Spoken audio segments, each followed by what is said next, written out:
primeiro casamento, só que a gente sabe que pelo pecado, né, as coisas não tiveram que dar um tempo da sequência que Deus havia sonhado para nós. Havia sonhado e continua sonhando.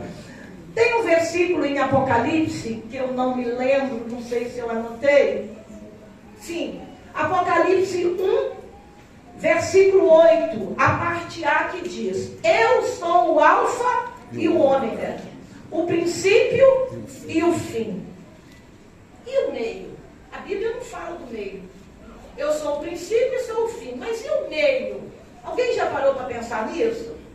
Meu Deus. Pois é.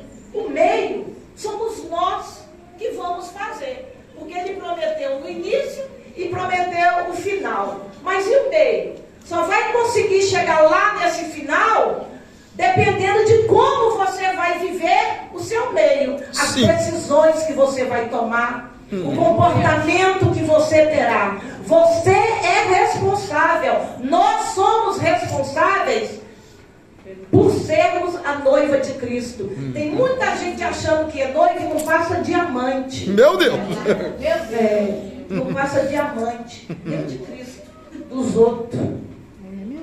Ser noiva de Cristo é uma coisa muito séria.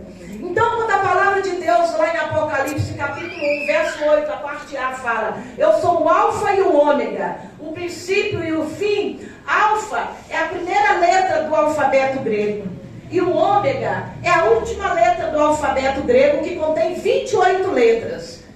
Por que a gente fala no grego? Porque existe a Septuaginta, que é a Bíblia que foi traduzida do aramaico para o grego. Então, quando a gente lê Bíblia, a gente precisa conhecer um pouquinho da cultura, da história, do tempo em que foi articulado a palavra.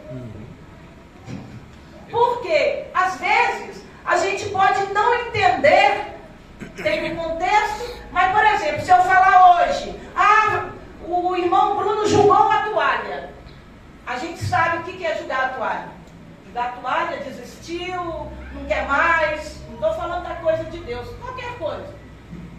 Só que daqui a 100 anos, 1000 anos, quando a gente se ficar registrado e alguém lê, Bruno julgou a toalha, a pessoa não vai ter a menor noção do que é Bruno julgou a toalha.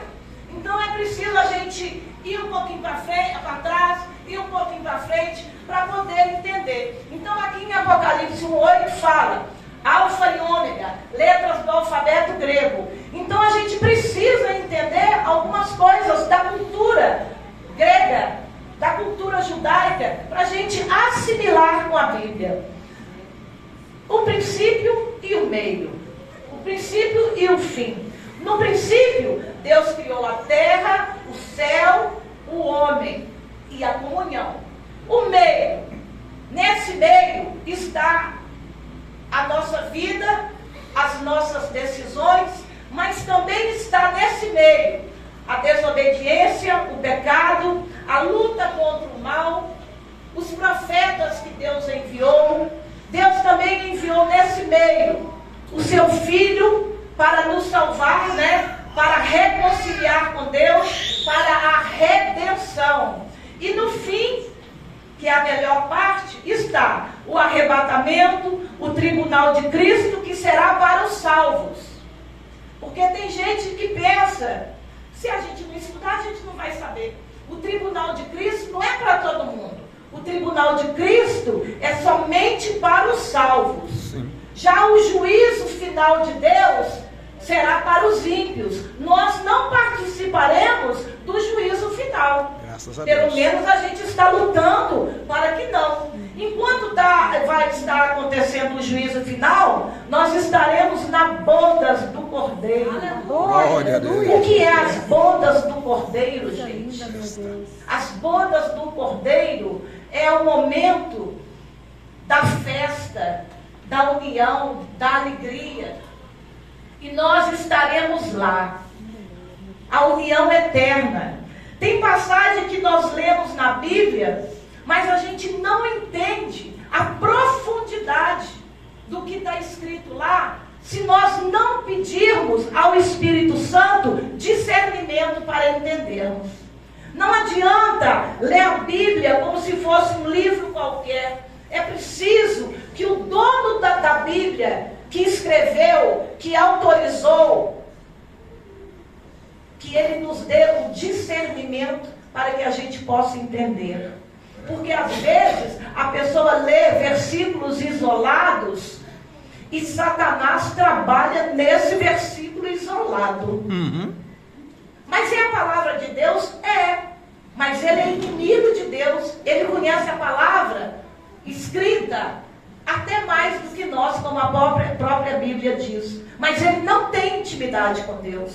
Então a pessoa pode não conhecer Bíblia, ou conhecer de ouvir falar aqui nos cultos, mas ser cheio da vida de Deus dentro dele. É o que nos prova que o conhecimento não salva ninguém. O conhecimento teórico é importante para nós crescermos espiritualmente, mas ele não basta para que nos acheguemos a Deus. Amém? Então, a gente, lendo a Bíblia, em algumas passagens, a gente vê, Paulo fala, é lá em Coríntios, Paulo cita em Efésios, acho que 4, 5, que se refere a Cristo como o noivo. Assim como no Antigo Testamento eu comentei, que a semente do noivo, que é Cristo, foi gerada lá no Antigo Testamento, para florir no Novo Testamento. A gente vê inúmeras passagens, né, falando que Jesus é o noivo. Mas o que é ser a noiva de Cristo? Que Jesus é o noivo, nós já sabemos. Mas o que é ser a noiva de Cristo? Parece poético, né? Eu sou a noiva de Cristo. Mas é muito mais sério do que simplesmente poético. Para nós entendermos um pouquinho mais do casamento que está proposto para nós, igreja, com Cristo, o noivo, nós precisamos entender um pouquinho do casamento judaico. Porque quando Jesus estava em vida, exercendo o seu ministério, e os seus apóstolos, alguns escreveram o Novo Testamento, nem todo o Novo Testamento é escrito pelos apóstolos, mas enfim, quase todas as parábolas eram referentes àquilo que os apóstolos viam acontecer. Então, o casamento judaico era uma coisa que os apóstolos viam acontecer diariamente.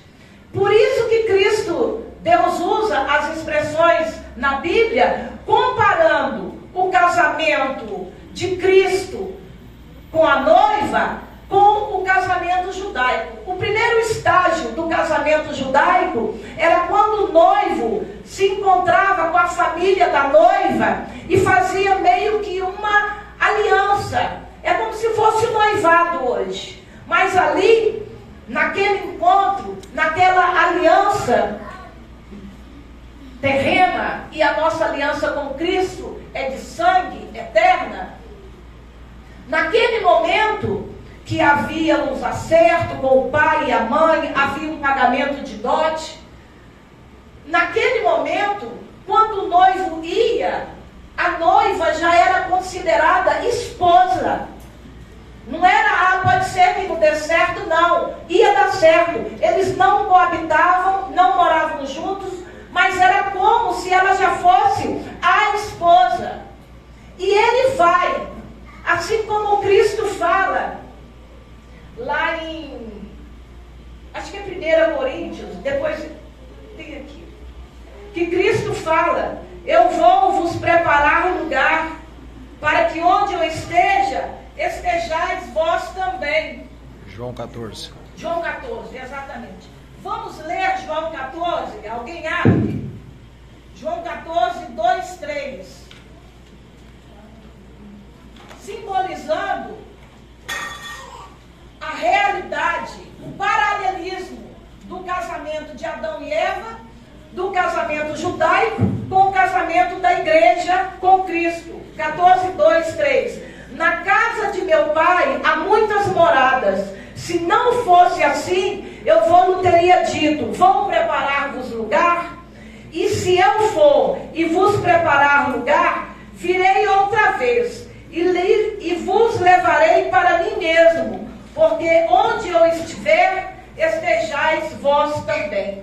Nesse casamento judaico, o noivo vinha, fazia a aliança e ia para a casa do pai também, preparar morada. Então, por que Jesus diria que voltaria, se ele não fosse voltar para nos buscar? Assim como o noivo judeu do casamento judaico fez ali a aliança, ele ia preparar lugar na casa do pai também.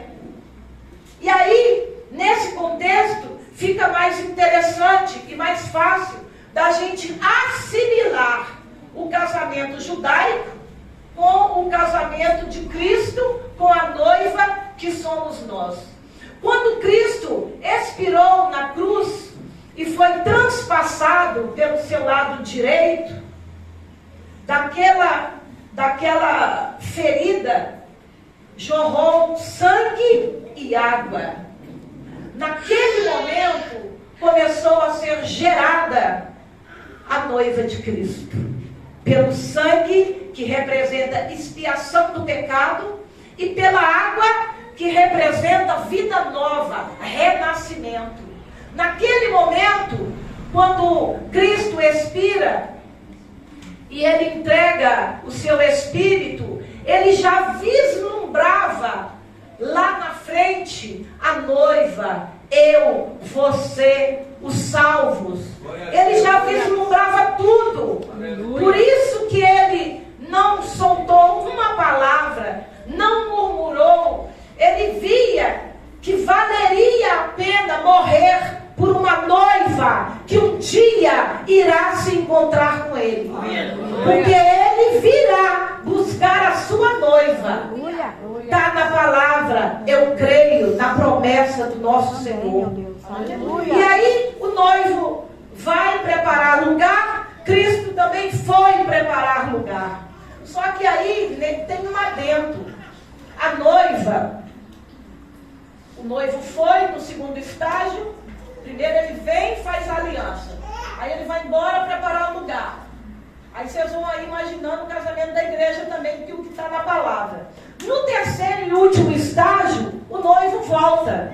Só que ele não marca o dia que eu vou voltar. Igual hoje, marca-se o casamento, né? Nós noivamos, enquanto você prepara aí o enxoval, eu preparo a moradia, e nós vamos casar dia 10 de fevereiro.